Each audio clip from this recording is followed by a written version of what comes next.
मित्रांनो, welcome to part 2 of inverse matrix. मित्रांनो, या व्हिडिओमध्ये आपल्याला मॅट्रिक्स इनवर्सचा वापर करून 2 इक्वेशन 2 अननोन किंवा 3 इक्वेशन 3 अननोन कसं सोडवायचं आहे तर अगदी थोडक्यात बघायचं आहे.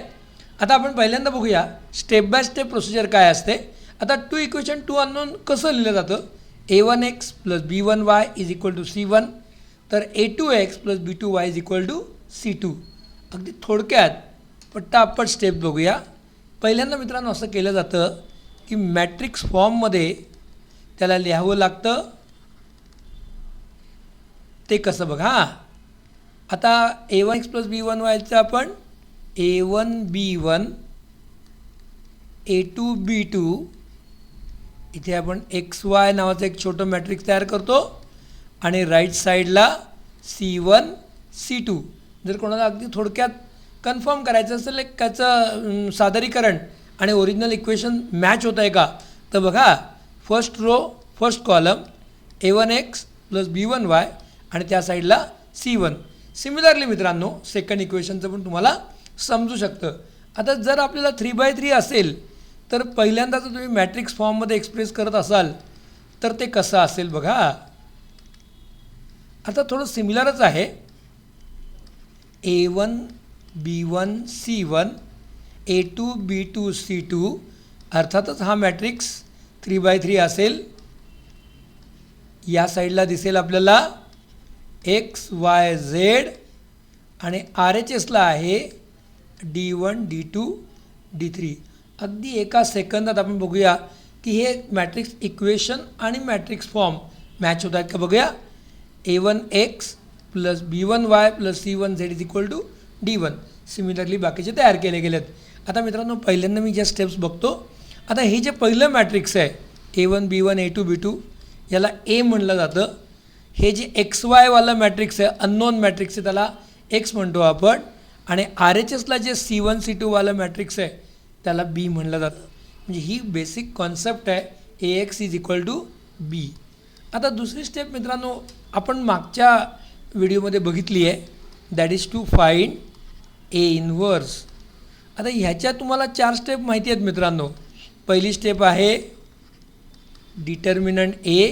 अर्थातच determinant a should not be equal to 0. दुसरी स्टेप आहे मॅट्रिक्स ऑफ कोफॅक्टर्स. हे पण मित्रांनो तुम्हाला माहिती आहे. आता 2/2 असल्यामुळे ते काय असतं a1 1 a11 a12 a21 a22. मागच्या क्लिपमध्ये सगळं एक्सप्लेन केलेलं आहे. त्यानंतर टू फाइंड ॲडजॉइंट a म्हणजेच काय m ट्रान्सपोज. आणि शेवटच्या स्टेपमध्ये आपण वर्कआउट करतो a इनवर्स बरोबर 1 डिटर्मिनंट a × ॲडजॉइंट a. आता मित्रांनो आपला खरा हेतू x वर्कआउट करायचा आहे. ते करण्याकरता फॉर्म्युला असा आहे x = a इनवर्स × b. आता ह्याचं डेरिवेशन आपल्या स्कोपच्या बाहेर आहे मित्रांनो. सिमिलरली इथे जेव्हा 3 इक्वेशन 3 अननोन असतात तेव्हाही ऑन ॲन ॲव्हरेज स्टेप्स अशाच आहेत, फक्त त्याच्यात थोडंसं व्हॉल्यूम वाढलेलं असेल. कसं पहिल्यांदा आहे मॅट्रिक्स फॉर्ममध्ये आपण एक्सप्रेस केलं आहे ऑलरेडी. ह्या मॅट्रिक्सला आपण म्हणतो a, सेकंड मॅट्रिक्सला x आणि राईट हँड साईडच्या मॅट्रिक्सला आपण म्हणतो b. आपला अननोन x आहे तुमच्या लक्षात आहे. दुसरी स्टेप असते टू फाइंड a इनवर्स. आता खरं सांगायचं तर मित्रांनो पॅरलल स्टेप्स आहेत त्यामुळे आपण शॉर्टमध्ये बघूया. Find determinant a that should not be equal to 0. Second step आहे m that is a matrix of cofactors. फक्त हे जे मॅट्रिक्स ऑफ कोफॅक्टर आहे ते 3/3 असणार आहे. हे सरळ आहे. ते कसं वर्कआउट करायचं ते आपण निश्चितपणे मागच्या व्हिडिओमध्ये बघितलेलं आहे. त्याची लिंक डिस्क्रिप्शन बॉक्समध्ये मित्रांनो दिलेली आहे. a11 A21 etcetera, A31, A32 आणि A33. तिसरी स्टेप अर्थातच मित्रांनो टू फाइंड ॲडजॉइंट ए. सगळ्यांना माहिती आहे adjoint A is nothing but matrix transpose, एमचं ट्रान्सपोज करायचं. आणि चौथी स्टेप आहे to find A inverse. A inverse बरोबर 1 डिटर्मिनंट ए इंटू ॲडजॉइंट ए. आता मित्रांनो अर्थातच लास्ट स्टेप आहे आपलं बेसिक काम एक्स इनवर्स एक्स काढायचं आहे. तर find X is equal to A inverse into B. आता दोन्ही केसमध्ये मित्रांनो जेव्हा आपण आन्सर्स वर्कआउट करतो तर साधारणपणे आपलेच आपण चेक करू शकतो. कुठल्याही इक्वेशनमध्ये ते उत्तर एक्स वाय झेडची पुट केली आणि right hand side D1 D2 किंवा D3 मॅच झालं तर आपण म्हणू शकतो येस वी आर करेक्ट. आता या साईडला मी एक 2x2चं इक्वेशन दिलेलं आहे. ते अर्थातच मला सॉल्व करायला 2 स्क्रीन लागणार आहेत.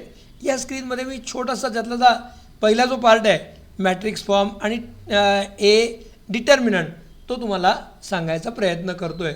आता सोल्युशनमध्ये इथे एक छोटासा मुद्दा सहज लक्षात येईल बघा की जे दिलेले इक्वेशन्स आहेत ते थोडं किंचित रिअरेंज करावे लागतील. म्हणजे 4x - 9y - 5 जे आहे इट इज नॉट प्रॉपर. मग याला प्रॉपर रिअरेंज कसं करावं लागेल आपल्याला. पहिलं ओके आहे मित्रांनो, रिअरेंज असं होईल 2x + 3y बरोबर 2 आणि 4x + 9y is equal to 5. आता काही वेळेला हे जे 3/3 आहेत त्यात कधी कधी असं असतं x + z बरोबर 3. मग अशा याला y कॉम्पोनंटच दिलेलं नाही आहे. मग आपण काय करतो x + 0y + z is equal to 3. असं कुणाही बाबतीत करता येतं. एक्स ॲबसेंट असेल तर त्याला 0x आपल्याला म्हणता येतं. एक्सला कोणीच कोइफिशियंट नसेल तर आपण त्याला 1 म्हणत असतो. या छोट्या छोट्या काळज्या घेतल्या की पुढे काही प्रॉब्लेम येणार नाही. आता पहिले आपल्याला मॅट्रिक्स अरेंजमेंटमध्ये लिहून काढायचं आहे. मग ते कसं लिहिणार आपण 2 3 4 9 या बाजूला आहे XY आणि राईट साईड अर्थातच आहे 2 5. आता 2 3 4 9ला आपण काय म्हणणार ए मॅट्रिक्स. जे जेन्युअनली अननोन आहेत XY त्याला कॅपिटल X आणि राईट साईडला B. आता मित्रांनो या ठिकाणी मला वर्कआउट करायचं आहे टू फाइंड ए इनवर्स. अर्थातच ए इनवर्स करता पहिली मॅन्डेटरी स्टेप आहे डिटर्मिनंट ए. ती काय बघूया 2 3 4 9. आता जर बऱ्याच वेळा बोलणं झालं आहे 2 9s are 18 4 3s are 12 that become 6. पहिला दिलासा आपल्याला मिळाला की determinant is not equal to 0. That is fine. मित्रांनो आता पूर्ण XY कसं करायचं. मित्रांनो मागच्या स्क्रीनमध्ये आपण सुरुवातीच्या स्टेप्स केल्या होत्या 2 इक्वेशन 2 अननोनच्या. त्या इथं अगदी थोडक्यात लिहून काढल्यात मी. हा झाला मॅट्रिक्स फॉर्म आणि आपलं डिटर्मिनंट 6 आलं होतं. आता आपल्याला पुढे जायचं आहे. अर्थातच मॅट्रिक्सचा को फॅक्टर करता तुम्हाला माहिती आहे मित्रांनो एम असं लिहिलं जातं A11 A12 A21 A22 आणि जे त्याच्यावरनं करस्पॉन्डिंग आपलं जे ए मॅट्रिक्स होतं ते होतं 2 4 3 9. आता आपल्याला माहिती आहे मित्रांनो 1 1 फर्स्ट रो फर्स्ट कॉलम दोघांची ॲडिशन 2 आहे म्हणून +1 आणि त्याचं मायनर काय बघा A11ला करस्पॉन्डिंग कोण आहे 2. First row first column eliminate केला तर उरणार आहे 9 and therefore +1 into 9 that is nothing but 9. आता A12 आता मी थोडंसं फास्ट करू शकतो कारण 1 + 2 म्हणजे 3 and that is odd. 1 + 2 म्हणजे A12चा करस्पॉन्डिंग मेंबर इथं 3 आहे. तर 3 वाला कॉलम 3 वाला रो इलिमिनेट केला तर जे उरेल त्याला आपण म्हणतो मायनर -1 into 4 बिकम्स -4. तसंच मित्रांनो A21 करता 2 + 1 3 ऑड नंबर आहे देअरफॉर मायनस. आता बघा second row first column 4 2 4 9 cut केला तर अपोजिट नंबर कोण उरला 3. Obviously minor of that number it becomes -3 and finally 822 is obviously plus addition 4 येते आणि 822ला करस्पॉन्डिंग इथे 9 आहे. तो रो आणि हा कॉलम कट केला तर अपोजिट मेंबर आहे 2 that is minor +1 into 2 becomes +2. ह्या चौघांचा आधार घेऊन मित्रांनो मला मॅट्रिक्स ऑफ को फॅक्टर सहज लिहिता येईल. 9 -4 first row -3 to second row. हे झालं तर मॅट्रिक्स ऑफ को फॅक्टर. तिसरी स्टेप मित्रांनो सगळ्यांना माहिती आहे टू फाइंड ॲडजॉइंट ए. ॲडजॉइंट ए काय असतं? मॅट्रिक्सचं ट्रान्सपोज. हे जे एम आपण वर्कआउट केलं त्याचं ट्रान्सपोज आहे. 9 - 4 नाव बिकम्स कॉलम्स -3 2 बिकम्स कॉलम आणि finally we can find out A inverse by using 1 determinant A into adjoint A, that is nothing but 1/6 multiplied by 9 - 4 -3 2. आता मित्रांनो फायनल स्ट्रोक आपल्याला घ्यायचा आहे तो म्हणजे calculate the value of XY. आता ते लिहिण्याकरता आपल्याला माहिती आहे AX = B आपला जेन्युइन कन्सेप्ट आहे. आता ते कसं येईल बघा. ए तुम्हाला माहिती आहे बेग पार्डन म्हणजे x = A inverse B. So x = A inverse म्हणजे 1/6 9 - 4 -3 2 आणि या बाजूला काय आहे बघा A आणि B. आपण B जो मॅट्रिक्स आहे तो 2 5 आपल्याला क्लिअर दिसतोय. तो आपल्याला पुन्हा एकदा जो फ्रीजमध्ये ठेवला होता तो फ्रीजमधून बाहेर काढावा लागेल. आता मित्रांनो ह्या पुढचं जे कॅल्क्युलेशन आहे ते खूप इंटरेस्टिंग आहे. ते आहे मॅट्रिक्स मल्टिप्लिकेशन. तुम्ही बघितलं माझा हट्ट आहे की हँडरायटिंग प्रॉपर असलं पाहिजे कारण त्यातनं पुन्हा सिली मिस्टेक होऊ शकतात आपल्या. XY बरोबर 1/6. आता बघा आपलं काय म्हणणं आहे फर्स्ट रो फर्स्ट कॉलम. आता कॉलम मुळात एकच आहे. त्यानंतर एक first row first column second row first column एवढे दोनच कॅल्क्युलेशन येतील. 9 2s are 18 प्लस -3 इंटू 5 म्हणजे -15. Second row -4 into 2 -8 plus 5 2s are 10. परत निगेटिव्ह नंबर लिहिताना काय काळजी घ्यायची आहे ते तुमच्या लक्षात आली आहे.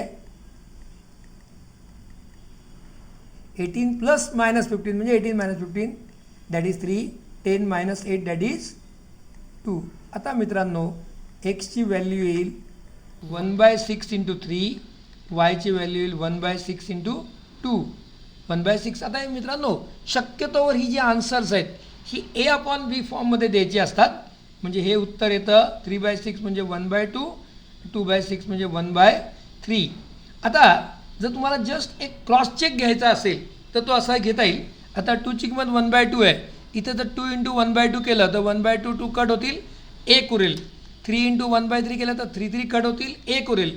1 + 1 बिकम्स 2. सोप्या इक्वेशनमध्ये पुट केलं तर आपल्याला उत्तरं मिळणार आहेत. मित्रांनो जर तुम्हाला कोचिंग आवडत असेल तर व्हिडिओला लाईक द्या. चॅनलला सबस्क्राईब करा म्हणजे पूर्ण तुम्हाला M1ची ही सिरीज की ज्या सिरीजमध्ये फॉर्म्युले आणि सिम्पल प्रॉब्लेम आम्ही सॉल्व करून दिलेत. आणि अर्थातच कंप्लीट सिलेबसचा डिटेल अभ्यास करायचा असेल भरपूर प्रॅक्टिस करायची असेल तुमच्या अभ्यासाचं टेस्टिंग करायचं असेल तर काय करायचं त्याची माहिती डिस्क्रिप्शन बॉक्समध्ये दिली आहे. आता मित्रांनो माझ्या सवयीनुसार मी मस्तपैकी आन्सर लिहितो. एक्झामिनरला शोधायला नको लागायला. 1/2 आणि 1/3. Thank you friends for observing this video.